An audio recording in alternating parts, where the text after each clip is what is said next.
Hello दोस्तों, मेरा नाम मनीष कुमार है। मेरा सीजल 23 में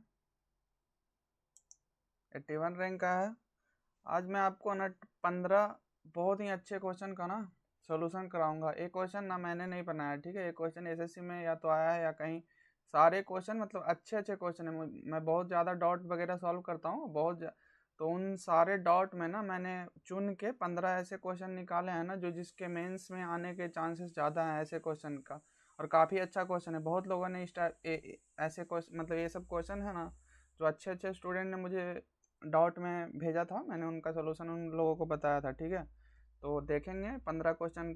तुम क्या करना ना, पहले इसको पॉज कर देना, खुद से अटेम्प्ट करना, ठीक है। खुद से अटेम्प्ट करने के बाद नहीं बनेगा तब मेरा सोल्यूशन देखना, या तो बन भी जाएगा तो बढ़ा के एक बार देख लेना कि मैंने जो किया तुमने किया सेम किया है क्या, या मेरा कुछ बढ़िया मेथड मैंने बताया। तो एक बार देखना, चाहे 1.5x पे देखो, लेकिन देखना, ठीक है। सारे क्वेश्चन बेहतरीन लेवल के मिलेंगे तुम्हें, ठीक है। तो बाकी पसंद आएगा तो लाइक शेयर सब्सक्राइब वगैरह करना, और क्या। और एक चीज़ और, अगर आपको सब्सक्रिप्शन चाहिए, कोई भी टेस्ट वगैरह आप लगाते हैं, नए हैं पुराने हैं, तो आपको टेस्ट बुक का सब्सक्रिप्शन तो आपको लेना है। इस पे PY के सारे जितने भी मॉक हैं सारे अवेलेबल है। और भी अगर एक बार इसका सब्सक्रिप्शन लेने पे अगर एसएससी के का आप स्टूडेंट है तो बाकी सारे भी आपका खुल जाएंगे। तो अभी आजकल में काफ़ी NTPC और भी काफ़ी चीज़ों का एग्ज़ाम होने वाला है, तो सारे मॉक का एक्सेस आपको एक ही सब्सक्रिप्शन में मिल जाता है, ठीक है। तो आप लेके आप दे सकते हैं। मेरा कोड है KOM, आप लगा सकते हैं, आपको कुछ थोड़ा एक्स्ट्रा डिस्काउंट मिलेगा। और अभी कुछ ऑफर चल रहा है तो ले ही लेना अगर चाहिए तो। तो जल्दी से शुरू करते हैं, ठीक है। तो two pipes P and Q are attach to a tank such that P is an inlet pipe. देखो कुछ क्वेश्चन के ना हिंदी, क्योंकि डॉट वाले क्वेश्चन है ना तो हिंदी नहीं रहेंगे, तो मैं थोड़ा एक्सप्लेन कर दूंगा, समझ में आ जाएगा। तो ऐसा मत बोलना कि हिंदी में क्वेश्चन चाहिए। कुछ क्वेश्चन के हिंदी इंग्लिश दोनों है, कुछ क्वेश्चन वनली हिंदी है, कुछ क्वेश्चन वनली इंग्लिश है। तो मैं एक्सप्लेन कर दूंगा, समझ में आ जाएगा तुम्हें, ठीक है।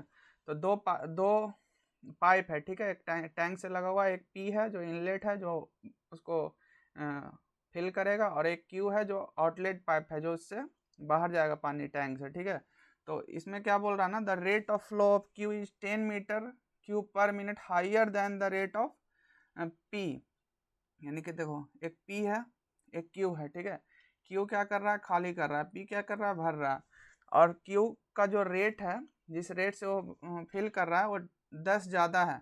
इसका x मान रहे हैं, P का ज़्यादा है ना, rate of flow of Q का ज़्यादा है, तो x + 10 इसका है तो इसका x है, ठीक है। अब क्या कर रहा है, Q takes 8 minute less time to empty the tank than the taken by P to fill.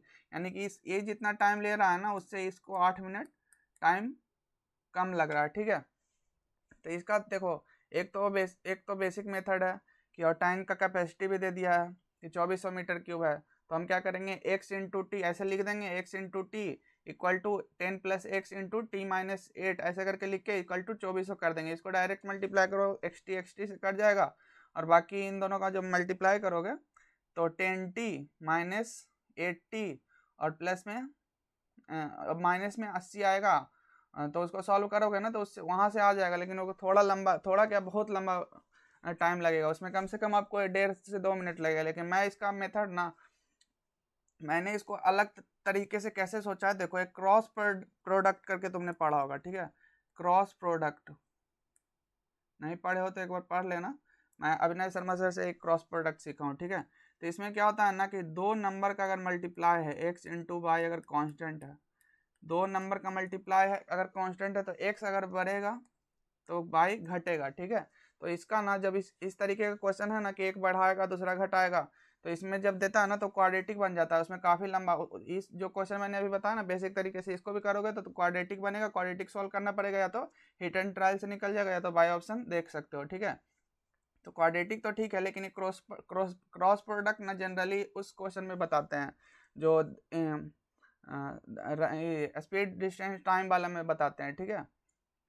कि एक ऑफिस जा रहा है तो इतना ज़्यादा स्पीड से चलता है तो इतना कम टाइम में पहुंच जाता है, इतना कम स्पीड से चलता है तो टाइम से इतना ज़्यादा में, तो उसमें क्रॉस प्रोडक्ट मतलब ज़्यादातर लगाते हैं। लेकिन मैंने इसमें भी ना क्रॉस प्रोडक्ट लगा दिया, क्योंकि मुझे यहाँ दिखा कि दोनों का प्रोडक्ट इसमें भी तो सेम ही कर रहे हैं ना, कि एक अगर 10 मीटर क्यूब बढ़ाने से क्या हो जा रहा है, 8 मिनट उसको टाइम कम लग रहा है, ठीक है।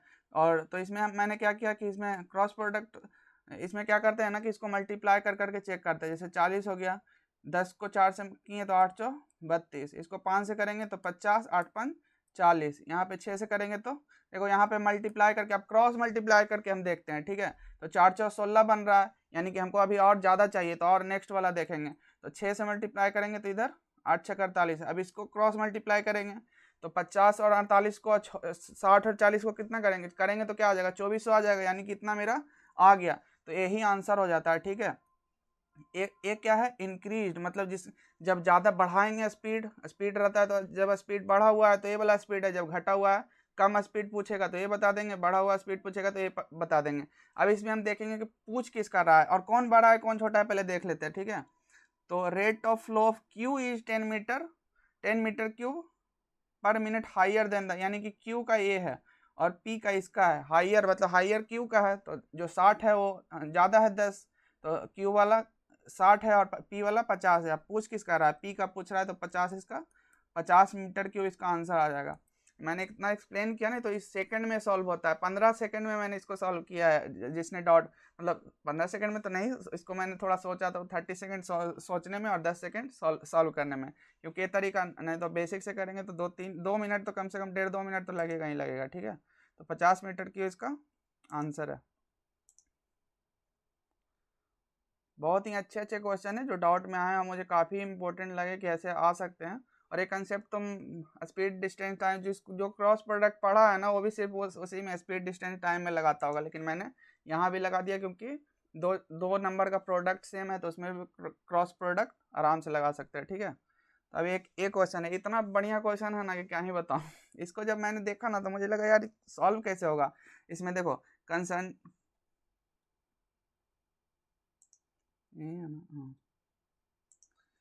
concerning the side of ABCDE are two positions such that D is 18, D देखो D 18 दे दिया है और C 5 दे दिया है, ठीक है।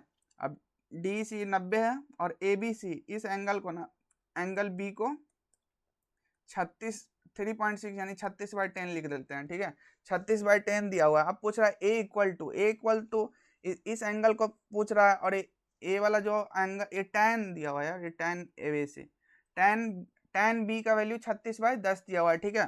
तो 36 बाय, अब ये राइट एंगल ट्रायंगल भी नहीं बन रहा है कि tan दे दिया इसको, मतलब फर्स्ट जब हम देखते हैं ना क्वेश्चन तो अजीब ही लगा मुझे क्वेश्चन।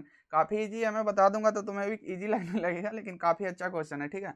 तो tan एंगल बी का जो tan दिया हुआ है 36/10 दिया हुआ है, ठीक है। लेकिन ये राइट एंगल ट्रायंगल भी नहीं है, तो मैं पहले सोचा कि इसको बढ़ा के, इसको पहले इधर 90 है तो इधर भी 90 है, लेकिन ये ट्रायंगल नहीं है ना, तो क्वाड्रिलेटरल है, तो इसको बढ़ा के मैंने सोचा कि इसको राइट एंगल ट्रायंगल बनाऊं।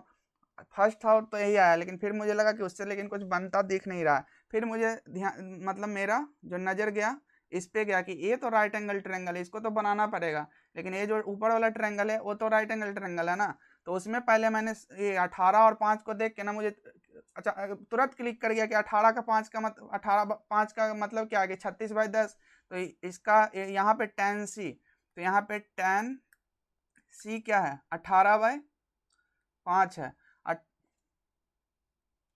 18/5 है।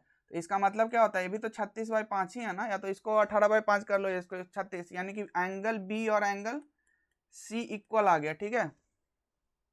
एंगल बी और एंगल सी क्या है, इक्वल है। अब हम यहाँ से निकाल लेते हैं एंगल ए, तो एंगल ए यहाँ पे से क्या हो जाएगा, 180 डिग्री माइनस बी माइनस सी, 180 माइनस बी माइनस सी, तो 180 माइनस बी माइनस सी, बी और सी इक्वल है तो -2b लिख लो या 2c लिख लो, तो यहाँ पे मैंने 2c लिख लिया, ठीक है। अब एंगल डी मैं निकालता हूँ, एंगल डी यहाँ से भी अभी सॉल्व नहीं हुआ, एंगल डी मैं निकालता हूँ। तो एंगल डी इस छोटे वाले ट्रायंगल में क्या आएगा, 90 माइनस सी, 90 माइनस, इसको अगर दुगना कर देंगे तो 180 माइनस 2c आ जाएगा, तो a इक्वल टू 2d आ जाएगा, direct answer a equal to 2d। काफ़ी अच्छा क्वेश्चन है, जब सॉल्व कर दिया हो ना तो ये काफ़ी तुम्हें लग रहा होगा कि अरे ये तो लल्लू क्वेश्चन है, लेकिन अगर तुम अगर पॉज करके खुद से पहले सॉल्व कियोगे तो तुम्हें समझ में आया होगा कितना अच्छा क्वेश्चन है, ठीक है। तो एक बार इसलिए मैं बोल रहा हूँ कि पहले एक बार सॉल्व करो, ठीक है।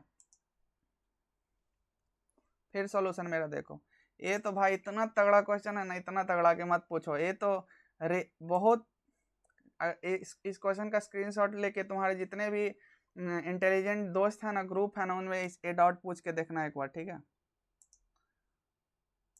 तब समझ में आएगा कि, या तो खुद एक बार पॉज करके सॉल्व करके देख लो ना। बहुत ही तगड़ा क्वेश्चन है, ठीक है। इसमें 2.3 दिया हुआ रहता ना, D3 दिया हुआ रहता ना, तो बहुत इजीली सॉल्व हो जाता, ठीक है। लेकिन इसमें 2.5 हम समझ ही नहीं पाते क्योंकि 2.5 का भी यूज करते नहीं है, D2 और D3 तो यूज करे हुए रहते हैं।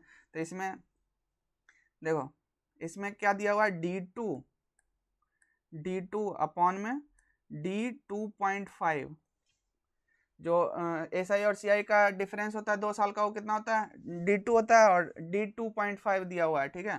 तो इसको हम ऐसे करके लिख लिए। अब 2.5 निकलेगा कैसे, कुछ तो दिया हुआ है नहीं, सिर्फ इसका रेशियो दे दिया है। इसका रेशियो इधर लिख लेते हैं, इसका रेशियो 9/19 है, ठीक है, 9/19 है। तो D2 को तो D2 रहने देते हैं, और D3 को क्या लिखते हैं ना, D2, 2 साल का तो D2 आएगा, और 2.5 साल का डिफरेंस हम कैसे निकालेंगे, D3 माइनस D2, सिर्फ जो तीसरे साल है ना, 2 साल का तो D2 से आ गया, अब सिर्फ तीसरे साल का, तो दूसरे साल और तीसरे साल में से दूसरे साल को अगर माइनस कर देंगे तो सिर्फ तीसरे साल का डिफरेंस आएगा, और उसको वो कंटिन्यूसली वो इक्वल मतलब सेम रहता है, क्योंकि एक साल में वो इंटरेस्ट जुड़ता है ना। तो D3 माइनस D2 कर देंगे तो पूरे 1 साल का निकल जाएगा, उसको अपॉन 2 कर देंगे तो D2.5 सिर्फ 2.5 वाला आ जाएगा, और D2 में उसको ऐड कर देंगे तो D2.5 आ जाएगा। ये बहुत अच्छा क्वेश्चन है, तुम इसको सॉल्यूशन देखने के बाद तो ये इजी लग रहा होगा तुमको। तो अब इसको ऊपर लेके जाते हैं, एलसीएम ले लेते हैं, तो ऊपर D2 आ जाएगा, और इधर आ गया 2D2 plus D3 minus D2, तो D2 से D2 माइनस हो जाएगा, तो यहाँ पे आ जाएगा D3 और प्लस में D2। अब इसको डिवाइड कर देते हैं, तो 2 अपॉन में D3 अपॉन में D2 और प्लस में 1 आ जाएगा। इसका वैल्यू दिया हुआ है 9/19, तो इसको उल्टा कर लेते हैं, ठीक है, इसको पहले लिखते हैं 9/19, तो इस क्रॉस मल्टीप्लाई कर लो, तो D3 अपॉन में D2 और प्लस में 1 इजकस टू कितना हो जाएगा, 19×38/9। इस 1 को इधर माइनस कर देंगे तो 9 जाएगा, तो कितना हो जाएगा 29/9। तो D3 अपॉन में D2 का जो वैल्यू आ गया वो 29/9 आ गया, ठीक है। अब D3 का हम फार्मूला जानते हैं कि D2 प्लस में D2 का R% होता है, ठीक है, D2 का R% होता है। तो अब 3D2 करेंगे तो 9×3 = 27 आ जाएगा, तो D2 इंटू R%, D2 का वैल्यू कितना है, 9 है, तो 9 का R% का वैल्यू कितना है, इसका वैल्यू 2 आ गया ना, 27 ये हो गया तो 2, क्योंकि टोटल 29 है, तो इसका वैल्यू 2 आ जाएगा। तो R का वैल्यू 200/9, 100/9 का वैल्यू कितना होता है, 11.11 होता है, तो 2 से मल्टीप्लाई किया हुआ है तो 22.22% आंसर हो जाएगा। सब मतलब इसमें 2-3 क्वेश्चन और अच्छे हैं जो तगड़े हैं, इस one of the best question है, रेयरली कोई सॉल्व कर पाएगा, ठीक है। तुम एक बार ट्राई कर लेना, तुम्हारे जो मित्रगण हैं ग्रुप वगैरह में जुड़े होंगे तो उसमें सॉल्व करवा के एक क्वेश्चन, बहुत अच्छे क्वेश्चन है और आने का चांस है, ठीक है। अगर एक बार देखे हुए रहोगे, समझे हुए रहोगे, तो आएगा तो उसको कर सकते हो, डाटा चेंज करके भी आएगा तो कर सकते हो, ठीक है। एग्जैक्ट आ जाएगा तब तो हो सकता है याद ही हो जाए तुम्हें आंसर, क्योंकि बहुत लोग तो आंसर याद ही कर लेते हैं। A can complete 12% of work in 15% of the allotted time. A and B work for the entire period of the allotted time and the work get completed on time. What portion of the work was done by, देखो हिंदी नहीं है, थोड़ा हिंदी में बता देता हूँ कि A जो है ना 12% जो काम है, टोटल काम का 12% काम और टोटल टाइम के 15% टाइम में वो कर लेता है, ठीक है। तो इसको पहले लिख लेते हैं कि 12% ऑफ वर्क को कितने टाइम में करता है, 15% टाइम में कर लेता है, ठीक है। तो इसको पहले काट देते हैं, 4×3 = 12, 5×3 = 15, यानी 4% वो काम को कितने टाइम में कर लेता है, 5% टाइम में कर लेता है, ठीक है। तो इसको 100% बना लेते हैं, तो 100% काम को कितने टाइम में करेगा, तो 125 से मल्टीप्लाई करेंगे ना तो 25% टाइम में कर लेगा, ठीक है। तो इसको फ्रैक्शन में निकाल लेते हैं, तो 125/100 तो 25 से 25 100, तो 5t/4 में वो 100% काम कर लेगा, ठीक है। तो अब a है जो कितना में 5 में, इसको फ्रैक्शन में है तो समझ रहे हो ना, इसको 5 a को a कितना में टाइम में करता है, 5 टाइम में करता है, तो दिया हुआ a प्लस बी कितना टाइम में करेगा, a प्लस बी मतलब t टाइम में कर लेता है, तो t को मान लो कि 4 है, t को अगर मान लिए 4 है तो a कितना आ जाएगा, 5 आ जाएगा ना, फ्रैक्शन में इतना तो समझ रहे होगा। तो a 5 टाइम में करता है, a 4 टाइम में करता है, तो इसका एलसीएम कितना हो जाएगा 20, और इसका एफिशिएंसी कितना हो जाएगा 5, और इसका एफिशिएंसी 4, 5 24, इसका एफिशिएंसी 5, तो a का 4 है तो इसका कितना है 1, इसका एफिशिएंसी 1 है, इसका एफिशिएंसी 4 है, टोटल 5 है, इन दोनों ने मिलके काम किया, तो इसने कितना काम किया होगा, तो इसने 1/5 का 1/5 यानी कि 20/5 20% काम बी ने अकेले किया है, ठीक है। बहुत अच्छा क्वेश्चन है, ठीक है। तुम्हें सॉल्यूशन देख के लग रहा होगा काफ़ी इजी है, लेकिन तुम जैसा मैंने बताया वैसा अगर कर रहे होगे तब तुम्हें समझ में आ रहा होगा सॉल्यूशन की अहमियत, ठीक है। तो एक बार पॉज करके खुद से अटेम्प्ट करना है, 4 मिनट 5 मिनट टाइम इसको देना है, ठीक है, तब सॉल्यूशन देखना है। देखो both the ends of 99 digit, 99 digit number का एक नंबर है जिसका 99 डिजिट, 4 डिजिट नंबर को कैसे होता है एक्स एक्स एक्स एक्स, यानी कि 4 डिजिट नंबर है, जैसे कि 4444 ऐसा कोई नंबर है, ठीक है, तो 4 डिजिट हुआ। अब 99 बार लिखा हुआ है तो 99 डिजिट नंबर है, तो 99 डिजिट का बोथ इंड जो है वो 2 है और 2 है। n is a divisible by 11, both the ends of a 99 digit number n are 2, n is divisible by 2, then all the middle digit are, देखो all the middle digit same है, ठीक है, all the middle digit कोई same ही रहेगा तभी तो हमें हमसे पूछ रहा है ना, तो सारे डिजिट को हम x x x x, ये कितना टाइम हो जाएगा, टोटल 99 है, तो एक 2 इधर आ गया, एक इसको भी छोड़ देते हैं, ठीक है, 1 2 और एक 3 चला गया, तो यहाँ तक x टोटल कितने हैं 96 है, 96 97 98 99, ठीक है। अब इसको 11 का डिविजिबिलिटी में क्या करते हैं कि 2 minus x plus x minus x plus x minus x ऐसे करेंगे ना, एक्स माइनस एक्स कितने टाइम आएगा 48 टाइम्स आएगा, 48 टाइम्स आपस में क्या हो जाएगा 0 हो जाएगा, अब प्लस में लास्ट में 2 अकेला बच जाएगा, ठीक है, क्योंकि उसके बाद कोई नंबर ही नहीं है। तो अब ये डिविजिबल बाई 11 है, तो इसका मतलब कितना 4 माइनस एक्स डिविजिबल बाई 11 होना चाहिए, तो 11 तो कभी बन नहीं सकता है, क्या बन सकता है 0 बन सकता है, या तो ये 0 बन जाए 11 बन जाए 22 बन जाए कुछ भी बन जाएगा तो ये डिविजिबल हो जाएगा, तो 0 ही बन सकता है, तो x का वैल्यू कितना हो जाएगा 4, x का वैल्यू 4। ये भी अच्छा क्वेश्चन है, सारे डाउट वाले क्वेश्चन है, ये सब डाउट वो लोग पूछे हैं ना जो अच्छे लेवल के स्टूडेंट हैं, उनमें से छाटा हुआ है।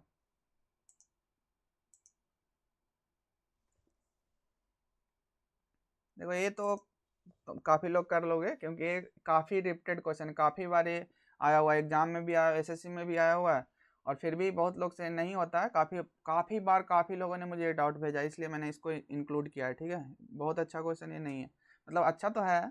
A group of men decided to do a job in 11 days but 6 men left the work after each day, ठीक है, the work as a result got completed in 15 दिन। देखो कुछ लोग थे जो उन लोगों ने क्या किया कि 11 दिन में काम कंप्लीट कर लेंगे, तो मान लेते हैं x लोग हैं, तो उन लोगों ने डिसाइड किया कि 11 दिन में काम कंप्लीट कर लेंगे, लेकिन होता क्या है ना कि टोटल आदमी थे लेकिन सारे तो सही रहते नहीं हैं, अब उन लोगों ने डिसाइड किया लेकिन बीच बीच में से थोड़ा थोड़ा निकलते जाते हैं, लेकिन थोड़ा थोड़ा नहीं निकलते हैं, डेली 16 निकलते हैं, ये फिक्स कर दिया है, ठीक है। तो पहले दिन कितने लोग काम करेंगे, पहले दिन x लोग काम करेंगे टोटल रहेंगे, फिर अगले दिन x इंटू 1, क्योंकि एक ही दिन का काम ही हो रहा है, इसमें थोड़ा सा और घुमा सकता है कि 2 दिन पे कर देगा तो x इंटू 2 हो जाएगा, या 3 दिन पे कर देगा कि 3 दिन काम करते हैं उसके बाद छोड़ देते हैं, इंटू 3 यहाँ पे करेंगे, ठीक है। तो उसके लिए भी मतलब कॉन्सेप्ट समझना कि x ऐसा नहीं लिख रहे हैं कि x इंटू 1 है, यानी x लोग एक दिन में काम किए तो इतना काम कंप्लीट हुआ है, टोटल काम इतना था, x लोग 11 दिन में करते तो टोटल काम कंप्लीट हो जाता, अब x लोग एक दिन में काम किए तो x इंटू 1 इतना काम पहले दिन हुआ, फिर x माइनस 16 इंटू में 1 दूसरे दिन x माइनस 16 लोग काम करेंगे, फिर तीसरे दिन x माइनस 2 इंटू 16, ऐसे करके काम करते करते वो लोग कितने दिन में काम कंप्लीट कर लेते हैं, गोट कंप्लीटेड इन 15 days, यानी कि यहाँ तो 1 हो गया, दूसरे नंबर पे इंटू 1 आया तो x माइनस में, यानी समझ रहे हो ना, तीसरा जो नंबर है वो इंटू 2 है, तो यहाँ पे 15वां नंबर होगा वो कितना होगा, 14 इंटू 16 होगा, क्योंकि एक तो इधर चला गया है ना, समझ रहे होगा मुझे लगता है। तो 11x इसका टू कितना हो जाएगा, टोटल कितना है 15x, तो 15x इधर आ जाएगा। उसके बाद माइनस में कर देंगे तो 16 कॉमन ले लेंगे, और बाकी 1 से लेके 14 तक का जो सम होता है वो कितना होता है, 14 इंटू में 15/2, 14 इंटू 15/2, ये तो आता होगा यार। इसको उधर लेके जाएंगे, इसको इधर लेके जाएंगे तो 11 4 15, 4x का वैल्यू कितना हो जाएगा, तो इसको 2 से 7 बार काट देते हैं, और इस 4 को इस 16 से काटेंगे तो 4, तो 15 4 60, 60 इंटू 7, 7 का 42, 420 आंसर होगा। स्टार्टिंग में 420 लोग होंगे, ठीक है।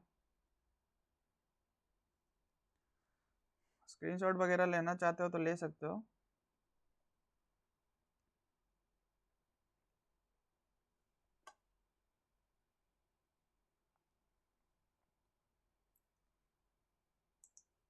ए fan is available for 1500 down payment, देखो ये बहुत अच्छा क्वेश्चन है, ठीक है।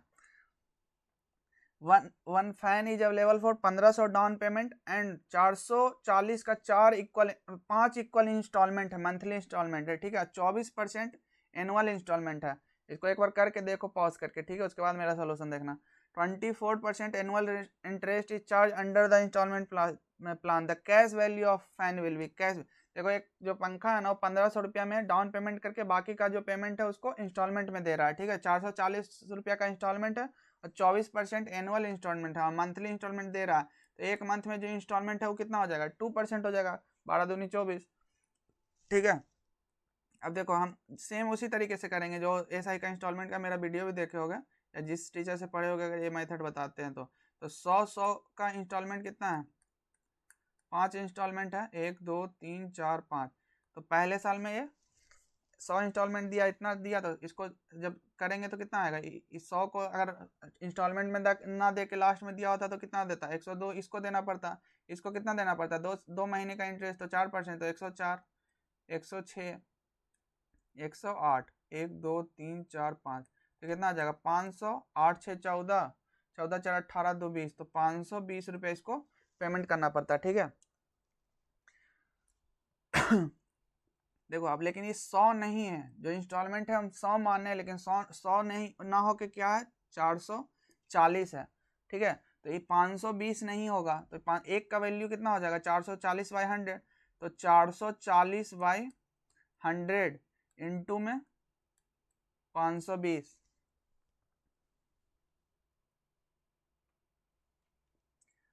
इंटू में 520 ये पेमेंट उसको अगर इंस्टॉलमेंट ना देता तो लास्ट में देना पड़ता, ठीक है।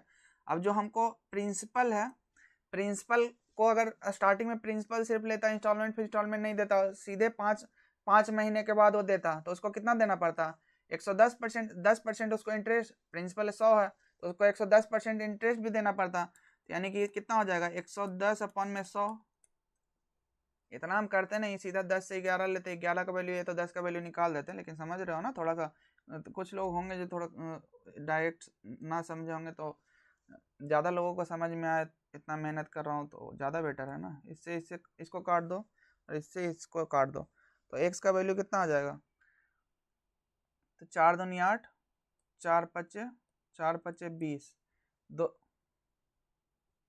1 0 यहाँ 2080, तो 4 दूनी 8 5 24, 2080 प्रिंसिपल आ गया, ठीक है। लेकिन वो क्या पूछ रहा है हमसे कि the cash value of the fan is, मतलब तुरंत की तुरंत उसको टोटल कैश दे देता, उसको फैन वो दे देता, वो तो कितना पैसा देना पड़ता, तो उसने तो कुछ तो पहले कैश पेमेंट कर चुका है ना, इतने पे तो उसको इंटरेस्ट देना पड़ेगा, लेकिन जो कैश पेमेंट उस टाइम तुरंत के तुरंत दिया था 1500, उसको भी तो ऐड कर देंगे ना, टोटल तो देना पड़ेगा ना। 0 8 5 3 3580, 3580 इज द आंसर, ठीक है। अब समझ में आ रहा होगा। अगर कोई क्वेश्चन नहीं समझ में आया, थोड़ा बहुत भी कुछ डाउट है, तो मेरे टेलीग्राम चैनल है उस पर तुम भेजना, मैं कोशिश करूँगा कि बता दूँ, ठीक है।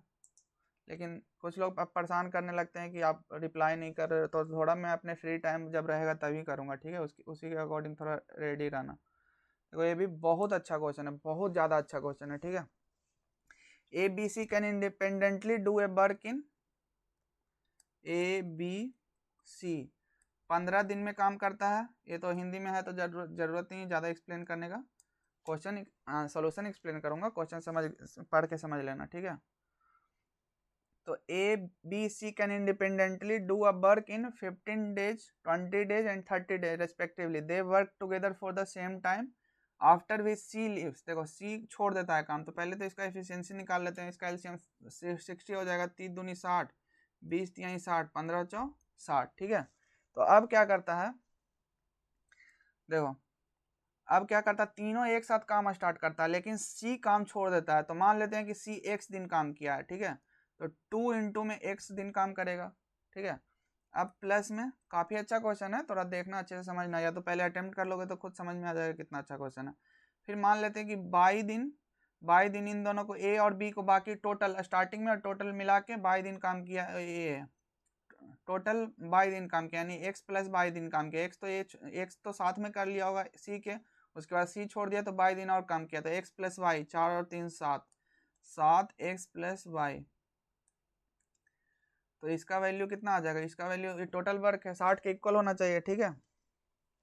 अब क्या बोल रहा है कि जो बी को जो मिला है ना, बी को जो पैसे मिला है, तो पैसे कितना कितना मिलेगा, जितना वो काम करेगा उसी के अकॉर्डिंग पैसे मिलेगा। तो B gets 6000 more than the C. तो सी ने कित more than is paid for the work and B gets 6000 more than C. तो बी ने कितना काम किया है, बी ने कितना काम किया होगा, 3 इंटू एक्स वाई काम किया। बी ने कितना काम किया टोटल, बी ने काम किया 3 इंटू एक्स वाई। बी का टोटल वर्क कितना है, 3 इंटू में एक्स प्लस वाई। और सी ने कितना काम किया है, सी ने काम किया है 2x, ठीक है, 2x काम किया सी ने। तो अब इसका जो डिफरेंस है इसी उसके काम के ही रेशियो पे तो मिलता है ना, तो काम का काम उससे कितना ज़्यादा है किया है, तो इसमें से इसको माइनस कर देंगे, तो यहाँ जाएगा x प्लस में 3y, x प्लस 3y। इसने उससे ज़्यादा काम किया कितने कामों में, तो टोटल काम निकाल देते हैं। तो 2x 7 2 9x प्लस में 7y इसका टू कितना है, तो 6000 है, उसको मिला है जो ज़्यादा मिला है जो, और टोटल 18000, तो 6000 बाई 18000 यानी कि 1/3। अब इसको सॉल्व कर लेंगे, तो 3x प्लस 9y इसका टू 9x प्लस में 7y, ठीक है। इसको सॉल्व करेंगे तो 9x उधर जाएगा तो 6x, और 9y उधर जाएगा तो 7y, 9y माइनस 7y यानी कि 2y। तो यहाँ से यहाँ कट जाएगा, तो जो x और y का जो रेशियो है वो 1/3 आ गया, 1/3 आ गया। For how many days did A work. लेकिन देखो डायरेक्ट हम कर देते कि एक दिन काम किया, 3 दिन काम किया, लेकिन यहाँ पे सेटिस्फाई करके भी तो देखना पड़ेगा ना। तो अगर एक यहाँ पे रखते हैं 1 और 3, तो यहाँ पे कितना आ जाएगा, टोटल काम कितना आ गया यार, ए काम आ गया। तो इसमें अगर एक्स और वाई का वैल्यू रखेंगे तो कितना आएगा, तो 9 प्लस 7 3 10, तो 9 7 21 और 9 30, 30 का वैल्यू 60 है, यानी कि 1 का वैल्यू कितना हो जाएगा, 2 हो जाएगा। तो यानी कि 1 का वैल्यू कितना हो जाएगा, 2 हो जाएगा, और 3 का वैल्यू कितना हो जाएगा, 6 हो जाएगा। अब समझ गए होगे कि टोटल वर्क यहाँ से भी तो 60 लाना पड़ेगा ना। यहाँ से तो एक्स वाई निकाल के 30 आ गया, लेकिन 30 नहीं है, क्या है 60 है। तो 1 का वैल्यू कितना है, 2 है, तो 3 का वैल्यू कितना हो जाएगा, 6 हो जाएगा। अब वो पूछ क्या रहा है, for how many days did A work, A कितने दिन काम किया, ए काम किया एक्स प्लस वाई डेज काम किया है, ये तो शुरू से लास्ट तक काम किया है ना। तो 6 और 2 8, 8 दिन काम किया, 8 इज आंसर। काफी अच्छा क्वेश्चन है, ठीक है।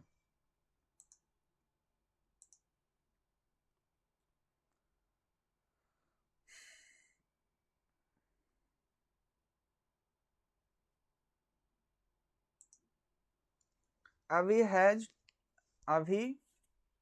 A and two item A and B where he sells A at a loss of 10% and B at a profit of, देखो मान लेते हैं कि A का प्राइस 100 है और इसका प्राइस भी 100 है, ठीक है। तो इसको जो बेच रहा है वो 10% लॉस पे यानी कि 90 पे बेच रहा है, और इसको जो बेच रहा है वो कितने पे बेच रहा है, 120 रुपये का प्रॉफिट पे बेच रहा है। ठीक है, तो अब इसको लॉस यहाँ पे कितना हुआ, 10 का लॉस हुआ, यहाँ पे इसको 20 का प्रॉफिट हुआ। ठीक है, ही हैज नो लॉस और प्रॉफिट, इसको 10 का लॉस हुआ, इसको 10 का प्रॉफिट हुआ, इसको 20 का 10 का लॉस है, इसको 20 का प्रॉफिट हुआ। इसको बोल रहा है कि इक्वल है, तो यानी कि 10 इंटू ए इसका टू कितना हो जाएगा, 20 इंटू बी। तो यहाँ से यहाँ काटेंगे तो ए बाई बी का रेशियो कितना हो जाएगा, 2:1, यानी कि जो ए था वो 100 माने थे, वो 100 नहीं था, उसकी जगह क्या था, 200 था, और बी जो था वो 100 नहीं, वो 100 का 100 ही था। ठीक है, क्योंकि 2:1 का रेशियो लाना है। अब नेक्स्ट आगे चलते हैं, he has no loss when he sells A at a profit of 20%। अगर इसको 25% के प्रॉफिट पे बेचेंगे तो कितना आएगा, 25 दूनी 50, 50 रुपये का प्रॉफिट तो 250, और B at a loss of 10% तो इसको 90 पे, देन ही गेन 124 प्रॉफिट। तो यहाँ -10 का लॉस हो रहा है, यहाँ पे 50 का प्रॉफिट हो रहा है, तो टोटल प्रॉफिट कितना होगा, 50 का प्रॉफिट 10 का लॉस, यानी कि 40 का ओवरऑल प्रॉफिट हुआ। विथ 40 का जो वैल्यू है उसका दिया हुआ है कि 124 है, जो हम 40 निकाले हैं अपने अकॉर्डिंग 100-200 मान के, वो एक्चुअल में वो 40 की जगह कितना है, 120 है। तो 4 से पहले इसको काट देते हैं, तो 4 3 12 1। अब हमसे वो क्या पूछ रहा है, what is the difference between the selling price of A and B. तो सेलिंग प्राइस कितना था, यहाँ पे 90 था, लेकिन 90 नहीं था, इसका क्या था, 180 था, ये तो डबल था ना, ये 120 था, 180 था, 120 के 120 था, तो इनका डिफरेंस ये 180 का, और फर्स्ट जो पहली बार बेचा था उसी के टाइम पूछ रहा है कि फर्स्ट केस, पहले केस में, तो पहले केस में 180 इसका सेलिंग था, 120 इसका सेलिंग था, तो उनका डिफरेंस कितना था, 60 का डिफरेंस था।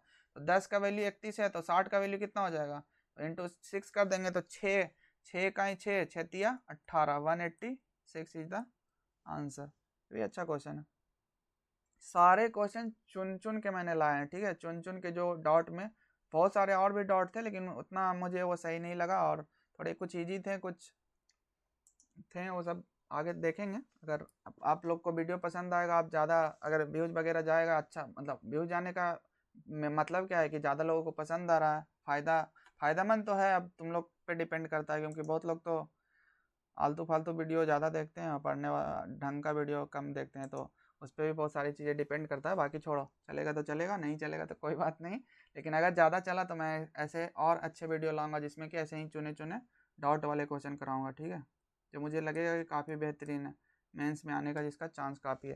देखो, ABC started A business with their capital in ratio, इसका जो रेशियो है वो 1 में कर दिया, तो इसको तो क्या करना पड़ेगा, रेशियो है तो सेम नंबर से मल्टीप्लाई करेंगे तो कोई फर्क नहीं पड़ेगा, तो नीचे वाले का एलसीएम ले लेंगे, तो 5 2 और 3 का एलसीएम कितना हो जाएगा, 5 3 15 दूनी 20, उससे मल्टीप्लाई करेंगे। तो सीधा सीधे उसका तरीका क्या जानते हो, पहला वाला में लिखना है तो पहले वाले को छोड़ दो, नीचे वाले का डिनोमिनेटर मल्टीप्लाई कर दो, तो 1/5 है, 1/2 है, 1/3 है, तो पहला वाला में लिखना है तो 2 और 3 6 इज टू बी, दूसरे वाले को छोड़ दो, बाकी पहले और लास्ट वाले को मल्टीप्लाई करो, तो 5 3 15, और लास्ट वाला लिखना है तो पहले और दूसरे में, तो 5 दूनी 10, इनका रेशियो ऐसा आ गया। ठीक है, 6 15 10 का रेशियो आ गया।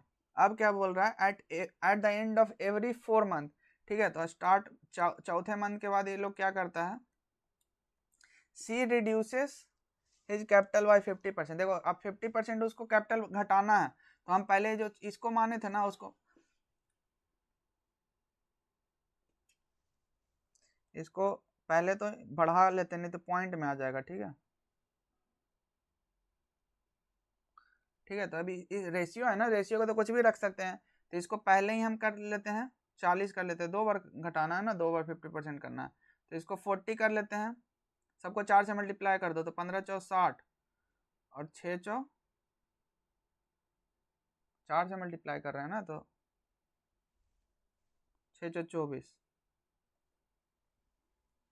24 आ गया, 24 60, और इसका रेशियो आता है। अब इनिशियल जो इन्वेस्टमेंट मान लिए कि इसका 24 था, इसका 60 था, इसका 40 था, तो अभी कितने दिन के लिए रखा था, 4 मंथ के लिए, 4 मंथ के लिए, और इसको भी 4 मंथ के लिए। उसके बाद क्या किया, उसके बाद क्या किया कि सी ने जो है वो अपना जो इन्वेस्टमेंट था उसको 50% रिड्यूस कर दिया, तो 40 था तो उसका 50% रिड्यूस करेंगे तो कितना आ जाएगा, 20 आ जाएगा। और ए ने क्या किया है, 50% बढ़ाया है, तो 50% घटाने का मतलब सीधा आधा कर दो, लेकिन बढ़ाने का मतलब ध्यान रखना कि 2 से 3 होता है, ठीक है, तब बढ़ता है। तो 12 का 2 का वैल्यू 24 है तो 12 तिहाई 36, तो 36 इंटू में 4 है, ठीक है। अब और बी में कोई चेंज नहीं किया, बी में कोई नहीं चेंज किया, तो इसको टोटल 12 मंथ से मल्टीप्लाई कर देते हैं, ठीक है। ये जो 4 दिख रहा है मंथ है, मंथ, ठीक है। अब फिर से उसको एक बार और किया है, ठीक है, तो फिर से इसको किया है तो 2 से 3 करेंगे तो 18 दूनी 36, 18 दिया 54 इंटू 4। अब इसमें फिर इंटू 4 और इसको फिर आधा करेंगे तो 10 इंटू 4। अब क्या करेंगे कि 4 को सब में कॉमन है तो 4 से काट देते हैं, 4 को काट देते हैं तो 4 तिहाई 12, ठीक है। अब इसको जोड़ देते हैं तो 54 और 6, 54 6 60 30 90, 90 और 100, 90 और 24 114, 114 इज टू तो 6 तिया 18, 180 इज टू तो 4 40 20 60 10 70। इनका जो प्रॉफिट है उसका रेशियो आ गया है, ठीक है। अब पूछ क्या रहा है, the share of B into, B का पता है, यानी कि पहले इसको तो और काट लो तो आ जाएगा 5 दूनी 10 57 इज टू में 90 इज टू में 35। देखो 90 का वैल्यू दिया हुआ है, 90 का वैल्यू दिया हुआ है, टोटल का पूछ रहा है तो 90 और टोटल कितना हो जाएगा 57 35, 35 है यार देख लेना। तो 7 5 12, 7 5 12 और 9 3 12, 12 5 17 1 18, ठीक है। तो इसको अगर फिर से डिवाइड करेंगे तो 45/91। तो बी का वैल्यू 45 की जगह कितना है, 45 लाख दिया हुआ है क्वेश्चन में, तो 90 टोटल पूछ रहा है तो टोटल 91 है तो 91 लाख हो जाएगा, और करोड़ में पूछ रहा है तो 0.91 नीचे वाला आंसर है, ठीक है। वही डी आंसर है, समझ गए ना।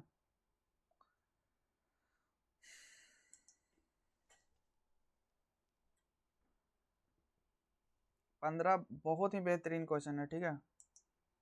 ए B C can independently do a work in 15 days 20 days। अरे तो पहले जो किया हुआ वही क्वेश्चन आ गया, दो बार आ गया, ये 8 चीज का आंसर आया था। ये तो थोड़ा इजी क्वेश्चन है लेकिन बता देता हूँ।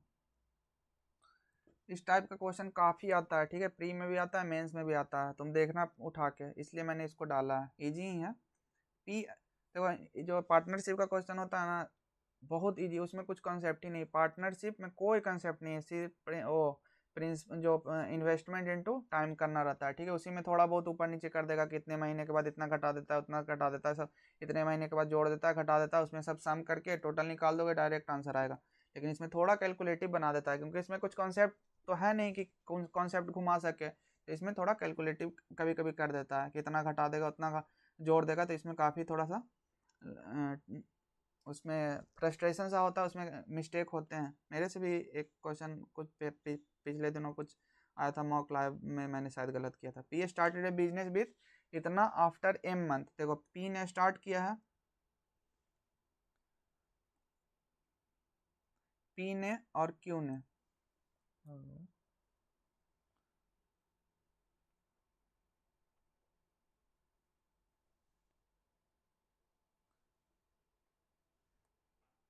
पी ने क्यू ने स्टार्ट किया, ठीक है। पी 84, हमेशा रेशियो लेना रहता है तो ये 0 0 मैंने हटा दिया, ठीक है।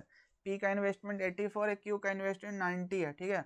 और पी जो है वो एम मंथ के बाद आया है, और आफ्टर नेक्स्ट 14 मंथ्स 14 मंथ और हो जाने के बाद पी लेफ्ट कर दिया, यानी पी कितने दिन तक अपना इन्वेस्टमेंट रखा था, तो स्टार्टिंग में तो एम प्लस में 14 डे, नेक्स्ट 14 डे बोल रहा है कि एम तक तो पी अकेले था, फिर क्यू आया उसके बाद 14 महीने और साथ में काम साथ में इन्वेस्टमेंट रखा, तो इसका टोटल एम प्लस 14 मंथ इसने रखा है।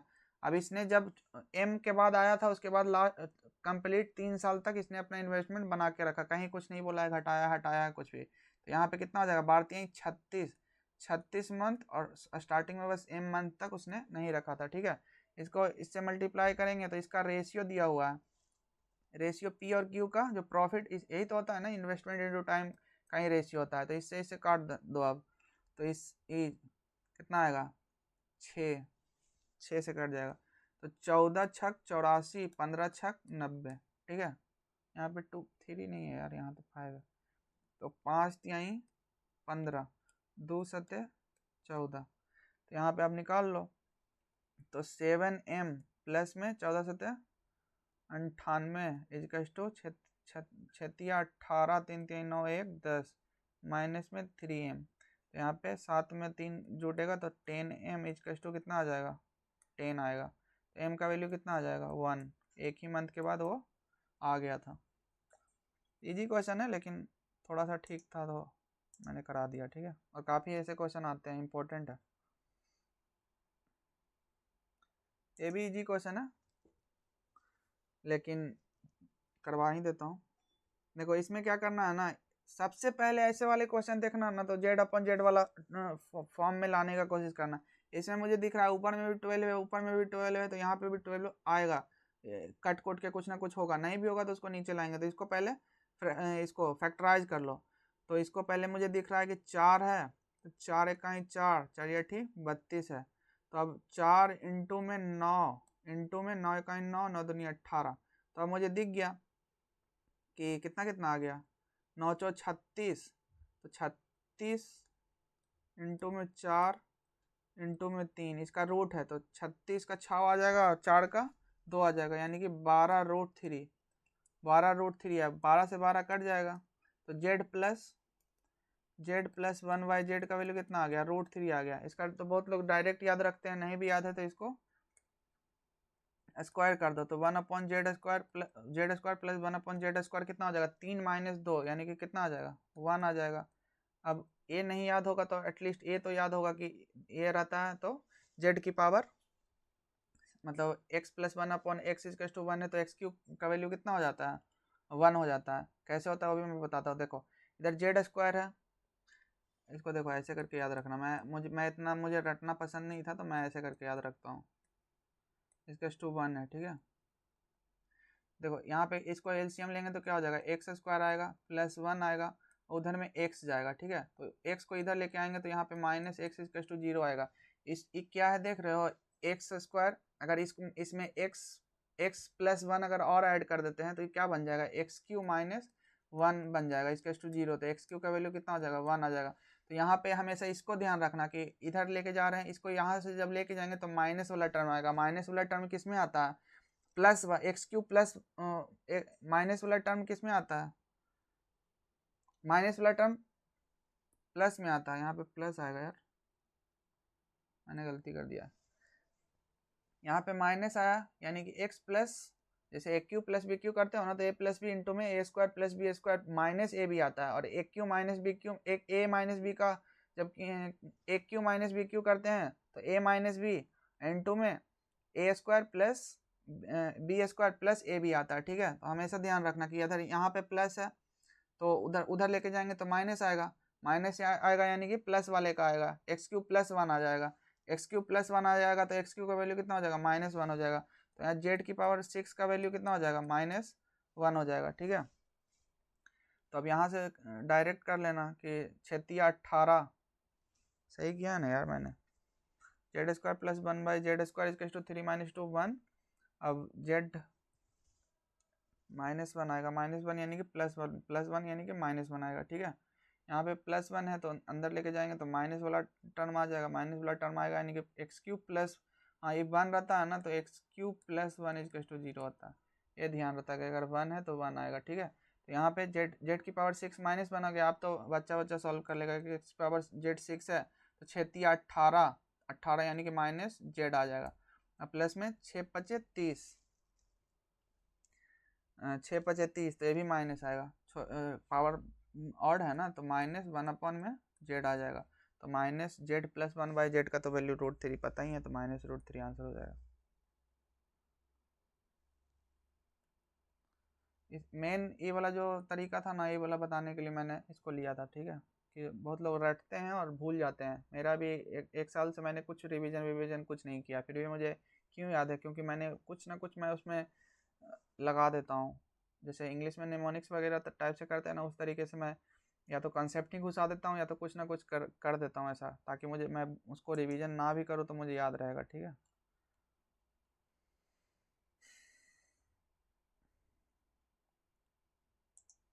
देखो ये काफ़ी अच्छा क्वेश्चन है। इस टाइप का क्वेश्चन एक मेंस में भी आया था, लेकिन वो थोड़ा और अच्छा क्वेश्चन आया था। ठीक है, ये थोड़ा इजी है।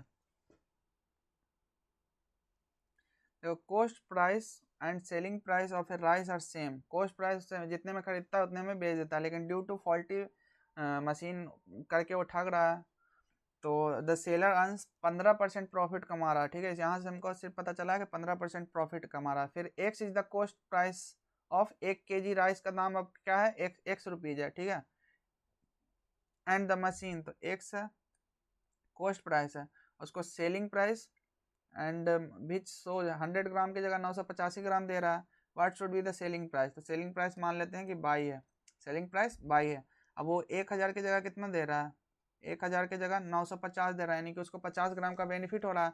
बेनिफिट हो रहा है तो इधर हम छोटा वाले को रखेंगे, इधर बड़ा वाले को रखेंगे, तभी ना हमको प्रॉफिट होगा। इसमें बहुत लोग कंफ्यूज होते हैं कि इधर रखना है कि इधर रखना है। हमेशा ये चीज़ देखो कि उसको ये जो काम कर रहा है ना, उससे उसको प्रॉफिट हो रहा है कि लॉस हो रहा है। तो 100 ग्राम की जगह 950 ग्राम दे रहा है, तो उसको लॉस होगा या प्रॉफिट, 50 ग्राम का प्रॉफिट हो रहा है। तो हमेशा छोटे वाले को इधर रखेंगे, बड़े वाले को उधर रखेंगे, तभी तो प्रॉफिट होगा ना। तो यहाँ पे ऐसे कर लेना अपॉन, अब इसका what should be the selling price to now to get the same profit. Same profit चाहिए, यानी कि 100 से 115, 15% का प्रॉफिट था ना, तो 100 से 115 जाना चाहिए। अब इसको निकाल लो, तो 19×5 = 95 और 20×5 = 100। तो यहाँ से भी इसको और डिवाइड कर लेते, तो 5 चौ 20, 5 दूनी 10, 5 तिहाई 15। ठीक है, तो अभी यहाँ पे आ जाएगा 19x/100 इजकल्स टू बाई 4/23, 4/20। अब बाई का वैल्यू निकालना है, वाई का वैल्यू निकालना है, तो इधर लेके 19×23, 19×23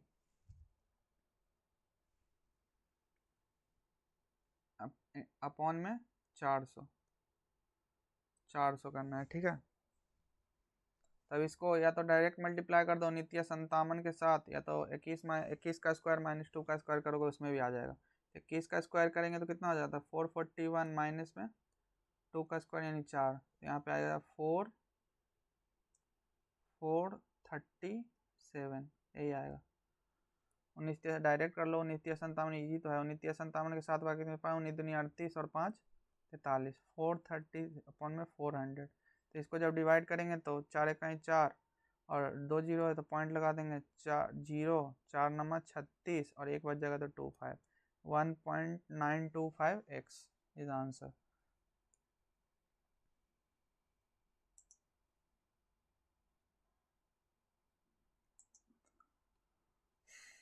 लास्ट ही क्वेश्चन, काफ़ी अच्छा क्वेश्चन है। ठीक है, तो बहुत ज़्यादा अच्छा क्वेश्चन है। रेडियस ऑफ सर्कल, तो 1% लोग सॉल्व किया, यानी कि इसको कोई सॉल्व नहीं कर पाया होगा।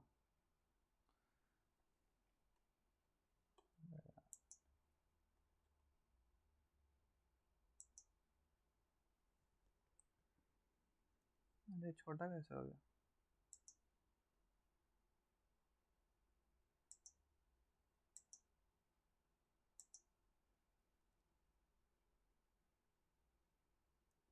देखो एक सर्कल है, उसका रेडियस कितना है, √50 है। ठीक है, and A C are the 2 point on the circle. मान लेते हैं कि ए यहाँ है और सी यहाँ है। ठीक है, B is a point inside the circle, B inside circle है। ठीक है, बी मान लेते हैं यहाँ है, बी यहाँ है। The length of A B is 6, इसका लेंथ कितना है, 6 है, and length of B C is 2, and the angle of A B C is 90, ये 90 डिग्री है। ठीक है, 90 डिग्री है, तो जगह का जरूरत पड़ेगा, इसलिए सब मिटा देते हैं। तो इसका कितना है, 6 है, 2 है, तो 6×36 और राइट एंगल तो हाइपोटेनस हो जाएगा, तो 6×36 और √40 आ जाएगा, √40 आ गया। ठीक है, अब मान लेते हैं यहाँ पे कहीं सेंटर है, यहाँ पे कहीं सेंटर है, इसका थोड़ा अभी साइज घटा लेते हैं। क्यों घटा रहे हैं तुम लोग को समझ में आएगा, काफ़ी इसमें कंस्ट्रक्शन वगैरह करना पड़ेगा। ठीक है, यहाँ आ गया। अब इस पे एक परपेंडिकुलर डालते हैं। ठीक है, सेंटर से एक परपेंडिकुलर डाल रहे हैं, तो जानते हो कि कॉर्ड को क्या करता है, बाइसेक्ट करता है। √40 यानी 2√10 है, जो ये हाइपोटेनस है 2√10 है, तो उसका आधा आधा में डिवाइड करता है, तो पड़े ओवर प्रॉपर्टी, तो √10 ये हो जाएगा, √10 इधर वाला हो जाएगा, और इसका वैल्यू, रेडियस का वैल्यू दिया हुआ है √50। √50 या √10 है, तो इसका वैल्यू कितना हो जाएगा, √40 हो जाएगा इधर वाला, ठीक है। ये 1 है, 2 है, √5 है। अब क्या पूछ रहा था, एंगल ए से find the square of distance of OB. अब ओबी का डिस्टेंस पूछ रहा है, ठीक है, इसका डिस्टेंस पूछ रहा है ओबी का, इसको x मान लेते हैं, ठीक है। अब देखो हमको दो ट्रायंगल दिख रहा है ना जो सिमिलर है, देखो ये एंगल, जो एंगल है, छोटे वाले में भी ए एंगल है और ये बड़े वाले में भी एक एंगल है, और 90 है 90 है, तो सिमिलर हो गया ट्रायंगल, तीनों एंगल सेम सेम हो गया ना, दो एंगल सेम हो गया, एंगल तो तीसरा एंगल तो सेम ही है, जैसे एंगल ही सिमिलरिटी क्राइटेरिया होता है। तो अभी इस एंगल में ना सिमिलरिटी लगा देते हैं, ठीक है। तो 90 के सामने वाला, इसको पहले ओ है, इसको n मान लो, n, इसको मान लो m, ठीक है। तो अब 90 के सामने वाला कितना है, am है, ठीक है। am अपॉन में कौन सा एंगल हमको पता है, ए वाला एंगल, देखो ये सी के बराबर हो जाएगा, ए इधर है, 90 90 है, तो सी इसके इक्वल होगा ना, तो ये एंगल सी है। तो अब सी के सामने वाला कितना है, 90 के सामने वाला am, तो इसमें 90 के सामने वाला इधर 2√10। देखो काफ़ी अच्छा क्वेश्चन है, थोड़ा सा देखना पड़ेगा। 2√10, अब ये 90 वाला मिला लिया, अब सी वाला मिलाते हैं, तो सी वाला यहाँ कितना है, √10 है छोटे वाले में, और बड़े वाले में सी का वैल्यू कितना है, ये पूरा 6 है, 6 दिया हुआ है क्वेश्चन में, तो 2×3 = 6। तो एम का जो वैल्यू, अब देखो ऊपर में थोड़ा लिखते हैं इसको, एम का वैल्यू है कितना हो जाएगा, 10/3 आ जाएगा, 10/3 आ गया। एम का वैल्यू जो है, एम 10/3 है, और ये टोटल 6 है, तो एम बी का वैल्यू कितना आ जाएगा, एम बी का वैल्यू आ जाएगा 6 में से 10/3, तो 6×18 में से 10 गया तो 8/3। एम बी का वैल्यू, ये वाला हमको निकालना है, तो इसका वैल्यू पता चल गया, अब इसका भी वैल्यू पता चल जाएगा, तो हम निकाल लेंगे। तो अब इसका वैल्यू निकालने के लिए इधर वाला निकालते हैं, अब इसमें भी सिमिलरिटी लगाते हैं, तो इसमें एम एन निकालने के लिए कौन सा, ए के सामने वाला एंगल एम एन है, ठीक है, एम एन है, तो ए के सामने वाला एंगल उधर क्या है, 2 है, और इधर फिर वही √10/√6, तो इसका वैल्यू कितना आ जाएगा, √10/3 आ जाएगा, ठीक है। √10/3 किसका वैल्यू आया, एम एन का वैल्यू √10/30 आया, टोटल कितना था, 2√10 था, 2√10 E M O N O, जैसे देखो एम एन आ गया √10/3,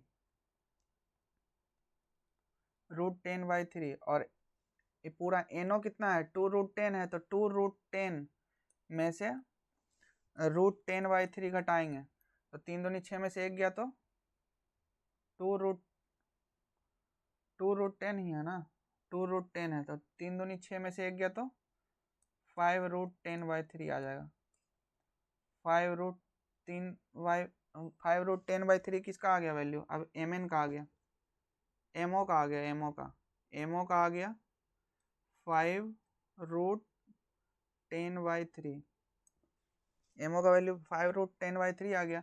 अब ये एंगल पता है, ये एंगल पता है, ये एंगल सी भी पता है, तो इसमें कॉस कोसाइन लगा देंगे, कॉस सी का वैल्यू ऊपर इधर वाले में से निकाल लेंगे, कॉस सी का वैल्यू कितना आएगा, 2/2 हाइपोटेनस, तो 2/2√10, तो 1/√10 आ जाएगा, 1/√10 आ जाएगा, उस वाले में से निकाल के और इस वाले में अप्लाई कर देंगे। तो इसका क्या होता है फॉर्मूला, एमओ का स्क्वायर, एमओ कितना, एमओ तो 5×5=25, 5×5=2500/9, ठीक किया ना यार, 3×2=6 में से 1 गया, तो ठीक है 2500, और प्लस में एम बी का स्क्वायर, एम बी कितना था, 8864/9, अब माइनस में एक्स स्क्वायर अपॉन में 2 × में एम बी एमओ 5√10/3, 10/3 इंटू में 8/3।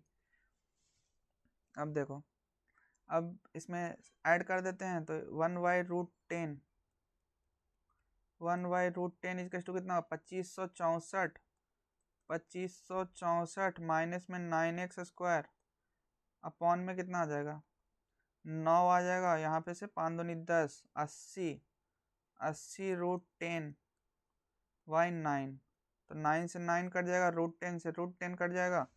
अब 9x² इज टू कितना हो जाएगा 2564 माइनस 80 आ जाएगा, कोई कहीं बचा ही नहीं है, यहीं पे लिख देता हूँ।